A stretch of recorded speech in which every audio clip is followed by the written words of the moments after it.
You wanted the best. You've got the best podcast. The hottest podcast in the world. The Chris Voss Show, the preeminent podcast with guests so smart you may experience serious brain bleed. Get ready. Strap yourself in. Keep your hands, arms, and legs inside the vehicle at all times, because you're about to go on a monster education roller coaster with your brain. Now, here's your host, Chris Voss. Hi, folks. This is Chris Voss from thechrisvossshow.com. Your host today. Well, every day, isn't it? I don't know. There is no other host of the Chris Voss Show. That's probably why my name's on it. Who saw that one coming?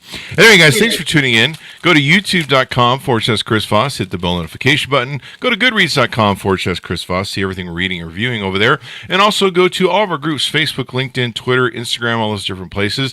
Check out the 132,000 member LinkedIn group over there. And our big LinkedIn newsletter that goes out every day. That thing is killing it over there.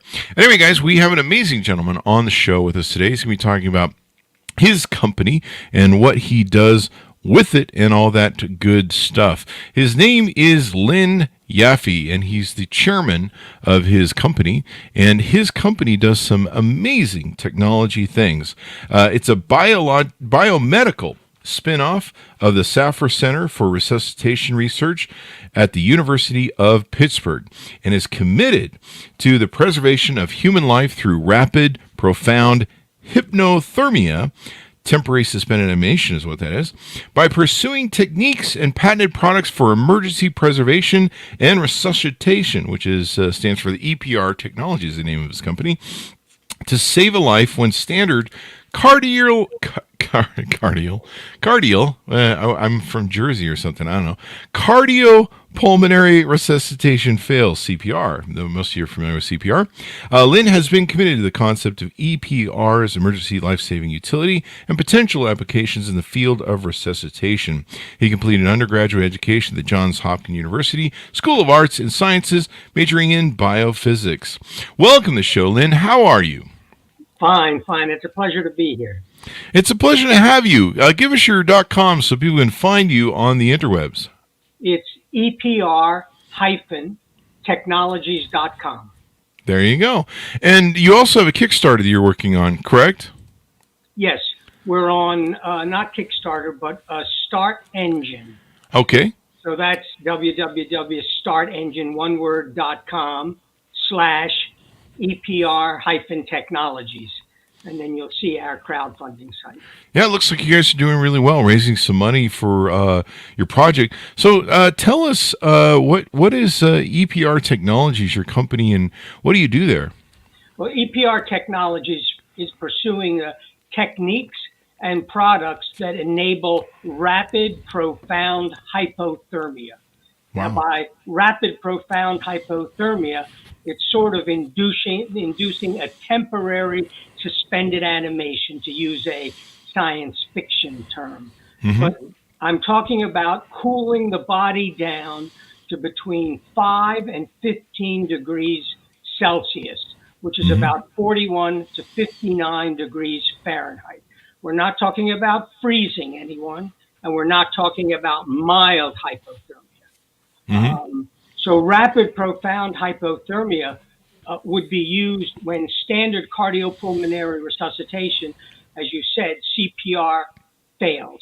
So if you envision an automobile accident and there's a trauma victim and they're massively bleeding and the paramedics arrive and they can't control the bleeding and they can't give IV fluid fast enough, they try CPR. Maybe they try for 10, 15, 20 minutes, defibrillation, chest compressions, mouth-to-mouth, the whole bit, but they can't get the heart started. So basically, the patient dies. There's no or little to do after that. The same would be for a gunshot victim who's losing a lot of blood. Or the same might be for a sudden cardiac arrest victim who has some heart disease, and they go into cardiac arrest, and the paramedics can't get their heart started. So really, that's the end of their life, unfortunately. What EPR and rapid, profound hypothermia is looking to do is to cool the body down to that 5 to 15 degrees Celsius, 41 to 59 Fahrenheit, so that you're in a very low metabolic state. And at that low temperature, you have no heartbeat, you have no brain waves, you have no breathing, but the body needs virtually no oxygen for a few hours. So you're in sort of a temporary state of suspended animation. That buys time to get you to a trauma center or a hospital emergency room where the surgeons can attempt to repair the problem. Oh, wow. They need to close some arteries. And then after they do those surgical repairs, those critical surgical repairs, then you're placed on a heart-lung machine, cardiopulmonary bypass, to give you back your blood, because saline was used in flushing out your blood. Ice-cold saline was used to cool you down rapidly. By Holy rapidly, crap. I mean like within 10 minutes or so. So then on cardiopulmonary bypass, they give you back blood, and they rewarm you to the point where either your heart spontaneously restarts or they defibrillate you at that point because they repaired the injuries and they get your heart started. So That's amazing. Is this kind of like the same sort of, I don't want to use the word technology, but the same sort of thing, like, you know, when they find people that have drowned in maybe a frozen lake or something, yes, and the coldness of their temperature of the body enabled them to survive? That's exactly right. There are a number of reported cases, a few reported cases, where, let's say, a healthy skier is covered in an avalanche, or someone, a child falls into a ice cold lake. Their bodies cool down so fast that they need no oxygen. At that low temperature, of course, your heart won't beat. Your heart doesn't beat if it goes a few degrees below normal temperatures, 98.6 or 37 Celsius. But at that low temperature, because your body doesn't need oxygen for a few hours, you don't deteriorate, so to speak, and your brain is kept viable. Cold is sort of a neuroprotectant. Really? And so then when they find these people, they're able to rewarm them and resuscitate. Now, what we're trying to do it not in healthy skiers, obviously, but we're trying to do it in trauma victims, automobile, motorcycle, gunshot, mass casualty situations, and, of course, sudden cardiac arrest. It's interesting. I should say that the original pioneer for EPR-Technologies was Dr. Peter Safar. And Dr. Peter Safar, in the 1956, with his associates at the time, invented mouth-to-mouth resuscitation. There wasn't mouth-to-mouth resuscitation. Before then, they were doing some strange arm lift procedures. You're probably not old enough to recall that. But CPR really was ineffective until mouth-to-mouth was combined with chest compressions. And then Dr. Safar wrote what was called the ABCs of resuscitation, which was make sure you had an open airway by lifting the chin, make sure you did the breathing for B, and C was chest compressions. And then Dr. Safar, went around the world pioneering the use of CPR. And together with that, he started the first paramedic service in Pittsburgh. Before CPR, really, there were just ambulance drivers. They didn't do anything to you if you needed CPR. So it's an interesting little side note that he took a number of African-American unemployed individuals and also, I think, some hospital orderlies. And he trained that paramedic, that group, to be the first paramedics in Pittsburgh. And of course, things expanded out from there. A documentary was made about that. I haven't seen it in a long time, but Dr. Safar called that initiative Freedom House. And his protege at the time was a woman named Nancy Caroline. She's passed away as well. But she, after she finished training with Dr. Safar and doing the Freedom House in Pittsburgh, she went to Israel and essentially became the leader of the Israeli Red Cross, and is considered in Israel, I don't know the Hebrew words, the mother of paramedics in Israel. So Dr. Safar had a very far-reaching influence on saving lives. And he was always a strong proponent of hypothermia. Now, to go a little further, at the end of the Vietnam War, a Colonel Ron Bellamy and Dr. Safar got together and looked at what were the causes of combat soldiers being killed in action. And autopsies are done on the majority of killed in action. Now I think they do MRIs as well. But back then they looked at those killed American soldiers killed in action, and 80% of those who didn't have head injury, obviously if you have a massive head injury, there's nothing that can be done. But 80% of those who died without head injury, they had surgical repairable injuries. They bled out too fast, nothing could be done. So Colonel Bellamy and Peter Safar said, what could be done to prevent those individuals from dying in combat if they have repairable injuries? And Dr. Safar essentially came up with the idea of rapid profound hypothermia. Early on, he called it suspended animation, but we wanted to get away a bit from that science fiction aura, and it was named then Emergency Preservation and Resuscitation, EPR for short. Like EPR fails, then induce EPR to have a 3-letter symbol. So Peter Safar was dedicated to this. His saying was he wanted to save hearts and brains too good to die. Well, that makes sense. Like I said, that makes sense because there's a lot of people that have been in those frozen states or low temperature states, and yeah, they survive. And you're like, that guy was dead for, and you can be in that state suspended for up to 3 hours. Well, in large animals, particularly pigs, which represent a very good physiological model for human beings. And you may have read more recently about the humanized pig organs that they've tested as a heart transplant at the University of Maryland, unrelated to us, of course. And also they've done some kidney testing of those organs. So in EPR experiments in large pigs, the animals could be kept in that temporary suspended animation, hypometabolic, hypothermic state for 3 hours and then resuscitated. Oh, wow. And, pigs are very smart. They can be trained to do things, to have some responses, before they're put through the procedure. And then they retain that. So their brains are protected during the procedure.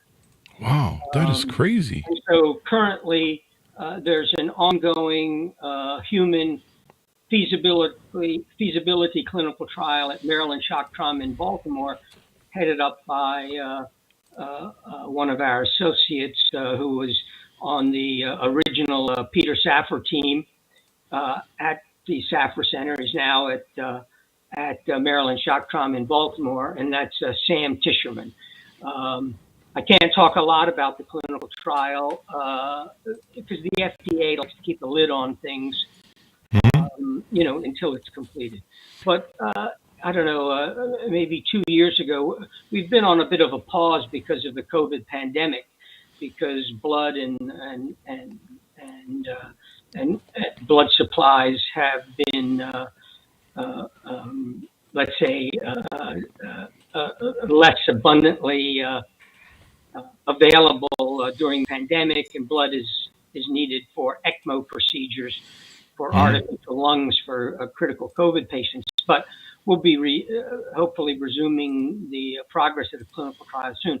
But before the pandemic, some information, I guess, was spoken about, and in a lot of science and medical news reporting, they said a human being had successfully been put in suspended animation for the first time. So we were hyped a little bit then, and now we're more careful about releasing any information until the clinical trial is completed. But very successful in large animals, amazingly successful, and obviously that's the basis for moving on to humans. So now the company, is attempting to raise some money based on we've had a little bit of progress. We've got the designs for the essential products that would be needed to make this easy. Right now, what the surgeons do, they sort of do some jerry-rigging, but we want to make this very easy to do in the emergency room, in a trauma bay, and ultimately even easy to do at the point of injury, in combat or at a mass casualty or a shooting, or an automobile accident in the U.S., obviously, and that's all feasible. There's no reason that it shouldn't ultimately work. It took a while for CPR to be fully introduced, but one needs to keep in mind that for the hundreds and hundreds of thousands that CPR is done each year, it's not 100% successful. It depends on the given medical problems, the given trauma problems, how quickly it's started, how well it's done, whether the individual survives. For let's say heart attacks that occur out of the hospital, maybe 15 to 20% of CPRs are successful, that the patient's heart or the victim's heart is restarted. Wow. If you have a heart attack in a hospital, there's a higher success rate because the team is right there to start immediately. You don't necessarily depend on a bystander or wait for paramedics to arrive. Though bystander CPR is becoming more common, and more people in the U.S. take the Red Cross course, as everyone should try and do in order to help save a life. But in a hospital, the different studies, it's hard to collect all the statistics. It varies somewhat from, university center, I suppose, to a smaller hospital, can be as high as 40%. So if you're going to have a heart attack, it's better to have it at a hospital. But a very significant, I think it's 60% of sudden cardiac arrests and heart attacks actually occur at home, and 40% not at home, in the workplace. Mm-hmm. Now, for trauma victims, automobile accident, gunshot wound, for trauma victims that need CPR, only 5%, 5 people out of 100 trauma victims, is the CPR successful. So in trauma victims, you really need, in one sense, rapid, profound hypothermia. So you can buy time to potentially correct whatever organ damage there is and do surgical and medical interventions to have a delayed chance at resuscitation. So, the statistics aren't wonderful. And, it'd be very nice to give a loved one more chance at survival. Yeah.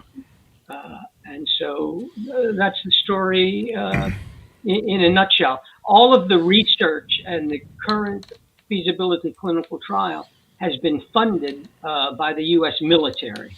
Mm-hmm. I think that shows their level of interest in taking care of combat casualties, and obviously they don't mind spin-offs. The U.S. Army are strong researchers in infectious diseases around the world. And, the original research that Dr. Saffer did in cardiopulmonary resuscitation, that was funded by the Army as well. It's of interest, too. Dr. Saffer was nominated for the Nobel Prize 3 times because of all his work in resuscitation. And as I said, he died in 2003. I worked with him from about 1995 to the time of his death. He was working up to about 2 weeks before he died of cancer. And before he died, when he became professor emeritus at Pittsburgh, they named what was the International Center for Resuscitation Research. They named it after Peter Saffer. Oh, wow. he was honored that way, and he's been honored around the world. One other thing of interest, and I have a lot of these historical updates at the Start Engine website, where they allow you to, aside from the terms related to investing and all of the details that one has to post, to meet the Securities and Exchange Commission crowdfunding regulations, I'm allowed to put up updates. So there are updates about Peter Safar. There's videos of him doing mouth-to-mouth resuscitation in the first experiments. There's one about the paramedic ambulance service that I mentioned, Freedom House. And also, Peter Safar recognized that to do CPR properly, you needed a simulator to train people on. It's like if you go to the Red Cross now, they usually have some sort of a simulator. So Dr. Safar met Asmund Lerdahl, a Norwegian doll maker, who at the time really wasn't involved in anything medical. Now Lerdahl, a Norwegian, it's become Lerdahl Medical. They make defibrillators and a lot of medical equipment, as well as advanced simulators. Not only full-size mannequins with software and so that you can, a medical student or a physician can train different procedures on it.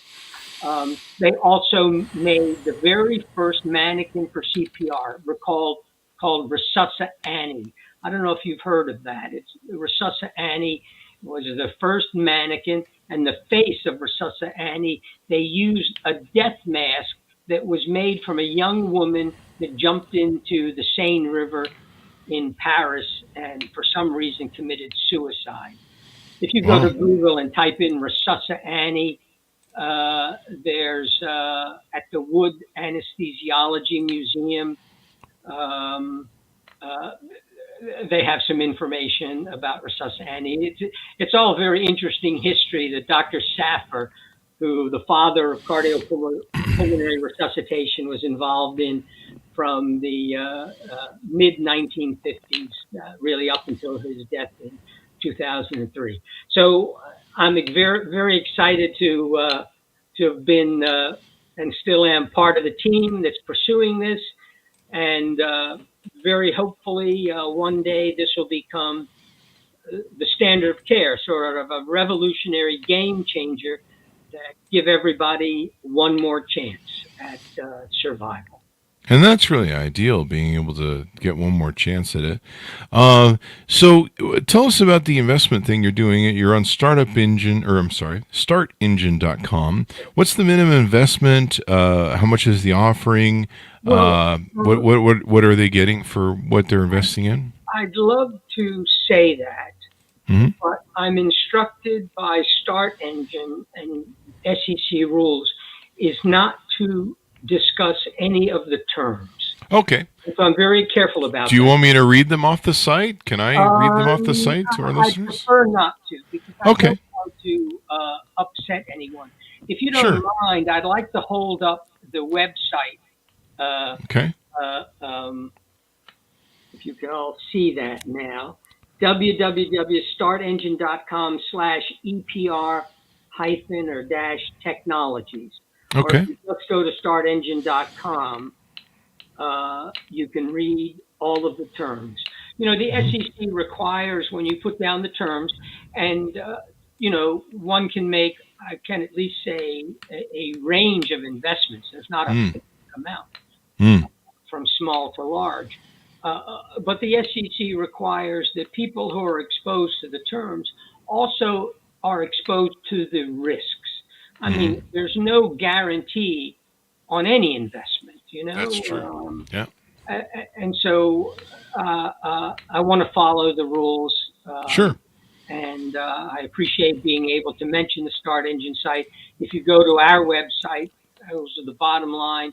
There's a lot of information about things, but if people are interested in learning more, and there's a whole lot of information and videos on the site. The trauma surgeon doing the feasibility clinical trial, he did a TED talk And so he presents a lot of information. I apologize for looking down because I tend to look at you and not in the camera as much. I'm not an experienced podcaster. But if you go to our Start Engine site, there's a lot of information. And at the bottom, at the very end, if you have a question or a comment, you can type in your question and I'll be notified of it within a few hours, and I'll endeavor to respond within a few hours, at most 12 hours, or by the following morning.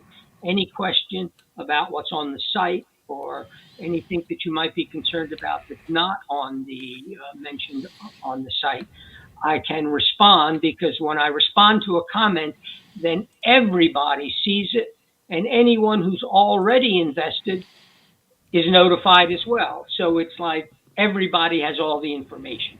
If I were to say something here, not everybody necessarily sees this podcast. So it's the idea of everyone has to be exposed to the same information.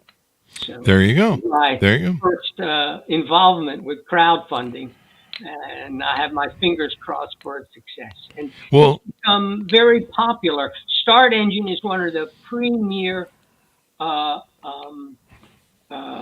sites in crowdfunding for a range of injuries, not only biomedical health tech, but other industries as well. I mean, it's a different, SEC controlled thing compared to, GoFundMe, where people are legitimately asking for some help in tough situations. But Start Engine is a range of legitimate startup companies where they've done due diligence, and you've met all the compliance regulations. You have to go through a financial review done by a CFO before you're permitted to do crowdfunding on the site. So it's interesting. I mean, years ago, this sort of thing wasn't available. In the last few years, I think even certified large amount investors go through the internet to look for opportunities. It's very interesting.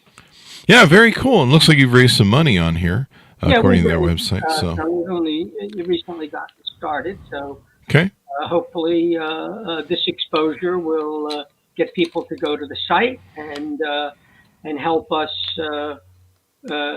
save the lives of you, a loved one, a friend, or someone out there that's important to you.